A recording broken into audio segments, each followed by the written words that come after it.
Mentira. A mentira é uma das coisas que Deus mais abomina em uma consciência. Está escrito até que a mentira é própria do diabo, que é mentiroso e pai da mentira. Eu gostaria que você me dissesse o que acha da mentira. Me fale um pouco sobre a mentira. Vou contar uma história. Certa vez tinha um rei por nome Acabe. Queria comprar umas terras de um homem que se chamava Nabote. Mas Nabote não queria vender suas terras. No que o rei Acabe se entristeceu. E vendo a mulher do rei, que se chamava Jezabel, que o rei se entristecera, levantou um falso testemunho contra Nabote e arrumou 2 testemunhas falsas e acusou Nabote em crime de morte. E mataram Nabote. E o rei ficou com as terras de Nabote. Mas como será que o rei ficou nestas terras dessa forma? É desta mesma maneira que vejo as consciências que levantam falsos testemunhos contra alguém. Como será que elas convivem dentro de si mesmas? Quando você entra com uma ação em juízo contra alguém, a primeira coisa que o juiz pede são as provas do processo. Se você não tem provas do que fala, não tem como entrar com a ação. Segunda coisa, se o juiz tiver algum tipo de relação com o réu, tipo parentesco, amigo íntimo, ou até mesmo interesse na causa, ele é eliminado de julgar a causa. Eu vi até um árbitro de futebol que foi proibido de apitar uma partida porque ele tinha um irmão que era jogador de uma das equipes. Toda ação tem 2 aspectos. Uma tem que ter provas para acusar alguém e a outra é o tal do réu confesso. Se o próprio réu confessar o crime, ele é condenado, mas a pena é diminuída por colaborar com a justiça. Mas se o réu não confessar e o crime for comprovado, a pena é a máxima pelo crime que cometeu.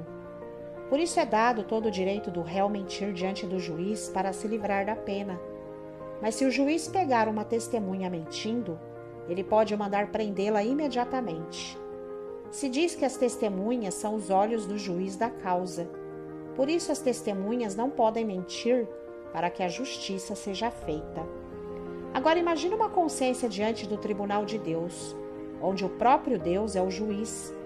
A testemunha diante de Deus é o espírito que conviveu com a tua consciência desde que ela foi produzida. Este espírito é chamado de o Senhor Justiça Nossa, mas saiba que ele é indubitavelmente justo. O próprio Deus disse: o meu nome está nele.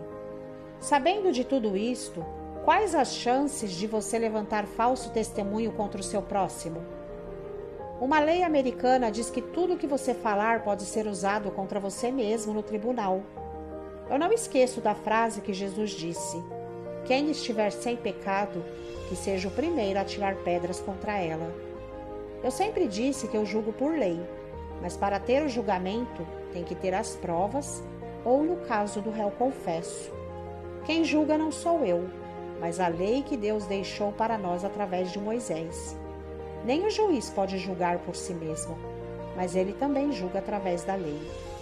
O que mais se tem diante dos tribunais é a mentira, tanto para se defender quanto para se acusar.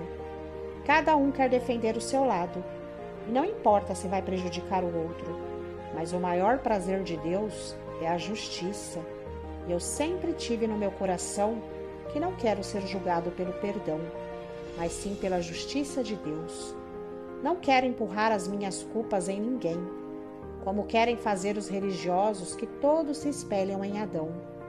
Mas os meus ouvidos querem ouvir da boca de Deus a sua sentença. Quero ouvir tudo que o Espírito tem a dizer da minha consciência diante de Deus.